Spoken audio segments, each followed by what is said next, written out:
Hello students, आज हम लोग देखते हैं question number 16 of exercise 9.1। Last question है इस एक्सरसाइज का। देखते हैं इसको। कह रहा है कि एक टावर है ए बी, सपोज करिए एक टावर है ए से बी तक। अब इस टावर की जो मान लीजिए अगर हाइट है वो एच मीटर है।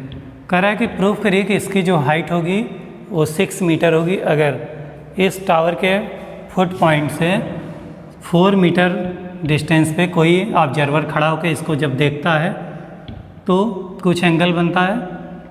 फिर इस टावर से 9 मीटर अवे जाके मान लीजिए पॉइंट डी से बी तक का 9 मीटर है, यहाँ पे आके जब देखता है तो दोनों केसेस में जो एंगल ऑफ एलिवेशन बनते हैं वो एक दूसरे के कॉम्प्लीमेंट्री होते हैं। कॉम्प्लीमेंट्री होने का मतलब दोनों का टोटल सम 90 डिग्री होगा।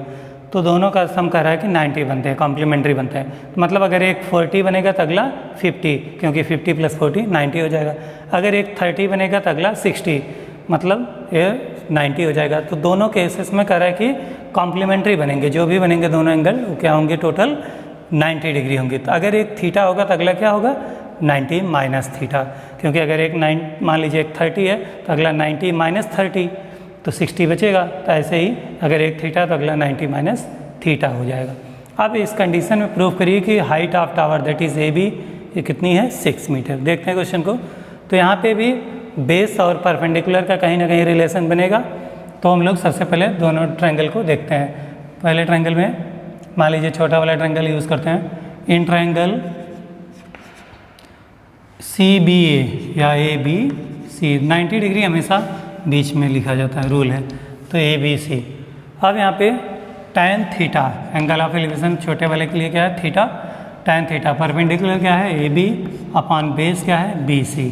हमेशा एंगल के जस्ट सामने वाली साइड 90 होती है, सॉरी परपेंडिकुलर होता है, 90 के सामने हाइपोटेनस होता है, और एंगल के जो एडजेसेंट साइड होती है बेस होती है। तो AB अपॉन बेस हो जाएगा BC। अब AB के हमने H सपोज किया है और बेस दिया है 4 मीटर। तो ये हो जाएगा tan theta equal to H upon 4। एक क्वेश्चन बना।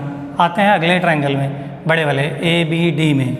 नाउ इन ट्रायंगल ABD, तो बड़े वाले ट्रायंगल का एंगल ऑफ एलिवेशन कितना है, 90 माइनस थीटा। ये एंगल ऑफ एलिवेशन है, बेस पूरा D से B तक और परपेंडिकुलर A से B तक। तो परपेंडिकुलर अपॉन बेस BD। अब tan 90 माइनस थीटा कॉम्प्लीमेंट्री एंगल, और tan 90 माइनस थीटा होता है cot थीटा के इक्वल टू AB का मतलब H और BD का मतलब 9, क्योंकि D से B तक की डिस्टेंस कितना बताया फिगर में, क्वेश्चन में 9 मीटर है, और हाइट हमने सपोज किया H, तो H हो जाएगा। एक क्वेश्चन दूसरा आपका मिल गया।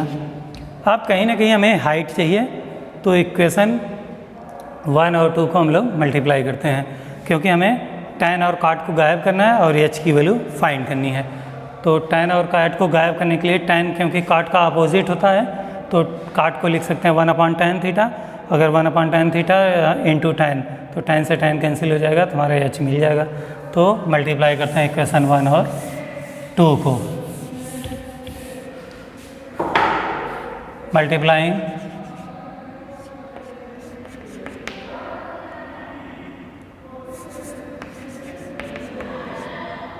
Multiplying equation 1 and 2। तो मल्टीप्लाई करते हैं लेफ्ट हैंड साइड को लेफ्ट हैंड साइड से। तो tan theta into cot theta equal to H upon 4 into right side को मल्टीप्लाई करते हैं H अपॉन 9।